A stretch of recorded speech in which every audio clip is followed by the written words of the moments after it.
Hey guys, it's Ben the Coin Geek at Old Pueblo Coin, and today I've got a mailbag for you. We're going to answer some of your questions from your comments. PRS1 says, can anyone recommend a good place to find a list of scrupulous dealers sick of eBay, and I'm looking for walkers in MS65 and up? Lots of little thoughts trickle into my tiny brain from that comment. First of all, eBay is a mixed bag. If you're a more experienced collector or buyer, eBay is an okay place to shop. We've talked about in the past how lots of the images on eBay can be made to look a little bit nicer. It's like the same as the dating apps. I mean, the coins you look at and then the coins you get end up not looking quite the same. You're looking at the picture and then you're like, really, that's what I just bid on? Is that the same thing? So I don't know which way you're swiping on those walkers, but be careful on eBay with your coins. But if you're experienced, you can shop on eBay. And also, if you want to find lists of dealers, I don't have a great way to find that. I mean, there's lists of dealers on PCGS and NGC. I think I don't remember if the ANA has it. I should check into that again. But lots of places where dealers are listed are pay to play, which means simply as long as you give them money, you're on the list, which is not a great way to filter out dealers, dealers who are scrupulous or not. I will say that some other organizations exist where the dealers are supposed to have a higher standard of care. I remember, especially when I was younger, when I'd go to coin shows and I'd see this little placard on a table, and it was PCDA, which was the Professional Currency Dealers Association. Now, one of the things that frustrated me was, as far as I could tell, it stood for like, we can charge you twice as much money. And I never really understood. Anytime I went to a PCDA dealer, all of their prices were double anyone else's.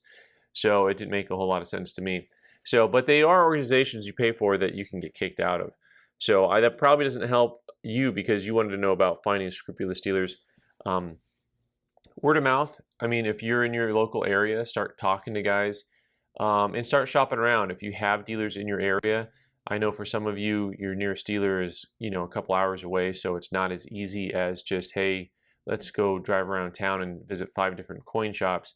That's kind of a special place like Tucson, Arizona, where you can do that. But anyway, if you can also, if there are coin shows near you, and they're starting to open back up right now, so if it's a couple hours away to a coin show, they're worth checking out, because what you do there is you can get connected to other dealers and start to see people nationally that you want to do business with, because they take the time to spend time with you and answer your questions.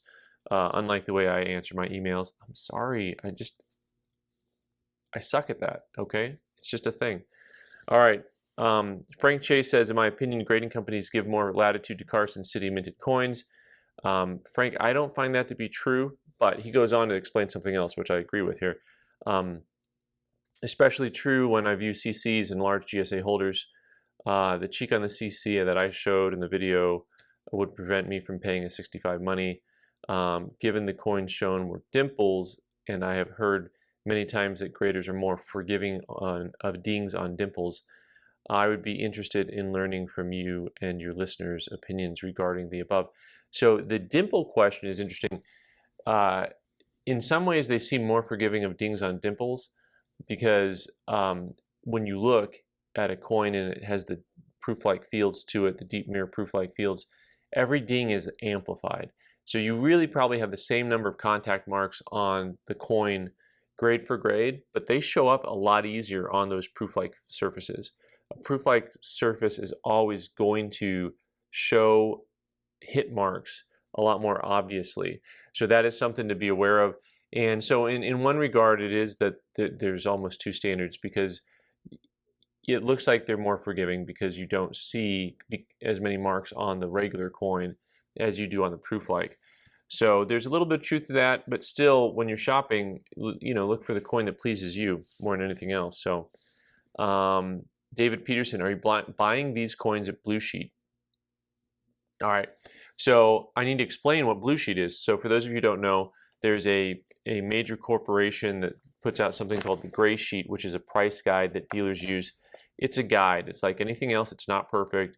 It gives you an idea of what the market is. On some things, it's pretty accurate. On other things, not so much. And there's the company puts out a few main products, the gray sheet and the green sheet. The green sheet is for currency, the gray sheet's for coins. They used to make a separate document that they sent out quarterly, sometimes monthly, called the blue sheet. The blue sheet was a listing of coins that dealers are supposed to be able to use that was sight unseen. So basically it was, hey, if this coin is in this holder, if NGC or PCGS grade the coin, a dealer from one dealer to another, or a dealer in general, will pay this price for this coin without even looking at it. So usually you'll see that those are marked down quite a bit from the gray sheet, oftentimes 10 or 20%. And now they have actually, like on the Morgan Dollar section, they actually have a blue sheet section so that you can actually look and see what the coins are listed for. I'm really curious as to see how big of a discount some of them have, but interestingly enough, the first coin I looked at, it was actually, blue sheet was higher than the gray sheet, so that's funny. Well, I did look at an 84S and MS60, which is like, for those of you who don't know Morgan Dollars, 1884S is like this one of the single rarest coins to get uncirculated, and the gray sheet in MS60 was 6,500 and blue sheet it was 7,000. So go figure. All right, but no, I don't. To answer your question, I didn't answer the question. I just said what is blue sheet. I don't really use blue sheet. I just use the gray sheet for one of my main pricing sources. Depending on how esoteric the coin is, there's certain things you always kind of want to look up and see, okay, what are these things trading at? So I don't recommend you use the NGC and PCGS price guides on their website, but what I do recommend, I recommend you use them as a tool. In other words, what you're going to do is when you look at that, you don't want to take the number that they use, you want to look at recent sales.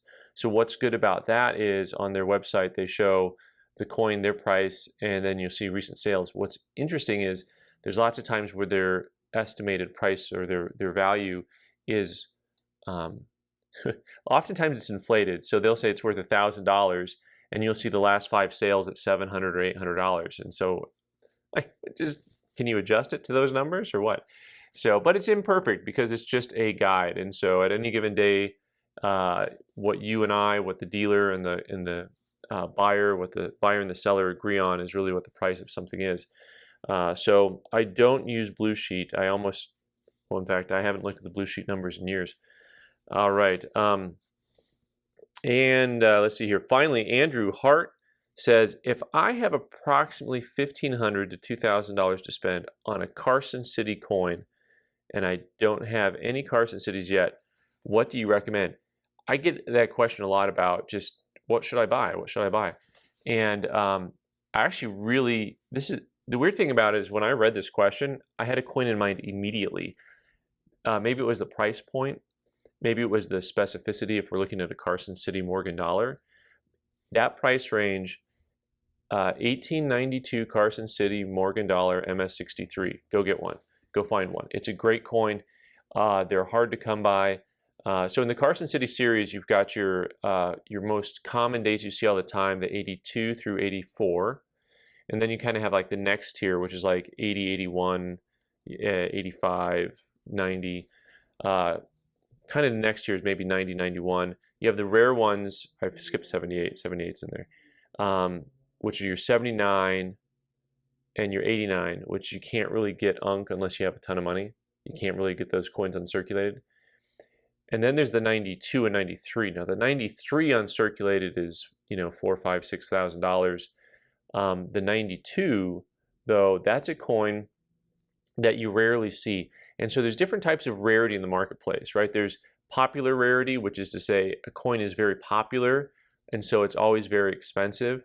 And I always use the example of the 09S VDB penny, because if you go to a coin show with, 50 to 100 dealers, you're going to find 09S VDBs in many, many places at many tables. And now you go to the same coin show, and depending on who's there, if you look for a nice 1892 Carson City dollar, an MS63, somewhere in there, maybe MS64, try to find that at a coin show, and it's very difficult to find.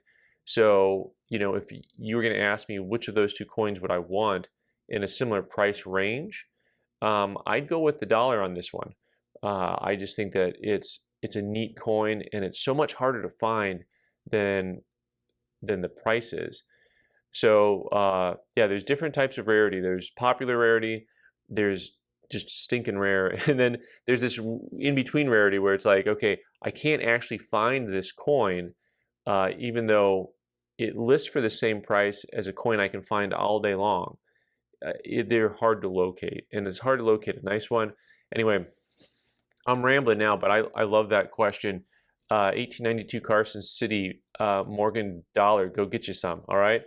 Guys, thanks so much for watching. I'm Ben the Coin Geek. You can subscribe by clicking on the owl button and watch more videos on the right side of the screen. Thanks.